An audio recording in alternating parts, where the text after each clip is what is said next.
এক তো মহিলারা কম কামায়, তার ওপর তাদের খরচ বেশি কসমেটিক্স বা জামা কাপড়। মানে যা কামাও অর্ধেকই এসব জিনিসে উড়িয়ে দাও। লিপ গ্লস ঠিকঠাক লাগলো কিনা এ নিয়ে এত মনোযোগ কেন?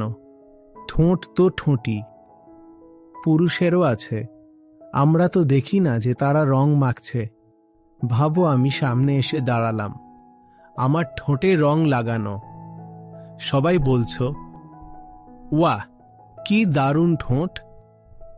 আরে ভাই, ব্যাপারটা শুধু ঠোঁটে সীমাবদ্ধ থাকে না, নিচে নামতে থাকলে আরও অনেক দূর যায়।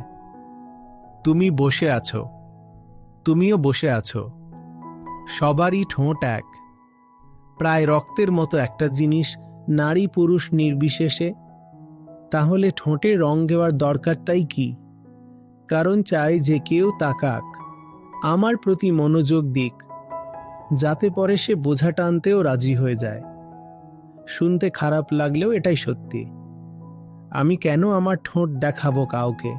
আমার তো বুদ্ধি আছে, জ্ঞান আছে, দক্ষতা আছে।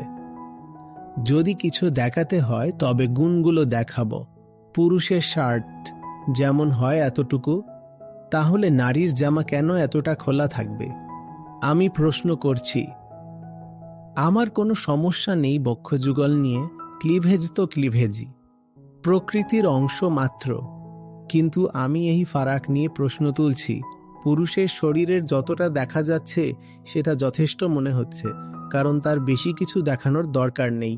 তাহলে নারীর জামা কাপড় এমনভাবে ডিজাইন করা যেন পুরো পৃথিবী ঘুরে এসেছে। তারপর আবার প্রশ্ন করো, আমি দুর্বল থেকে গেলাম কেন? দেহ তো সবারই আছে ভাই। কারোর নারী দেহ হবে, কারোর পুরুষ দেহ হবে। প্রকৃতিতে 50-50 ভাগ চলে। এটা এমন কোনো বিশাল ব্যাপার নয়। তুমি আসলে চেতনা, তাহলে নিজের জেন্ডার আইডেন্টিটিকে মাথায় করে নিয়ে ঘুরছো কেন?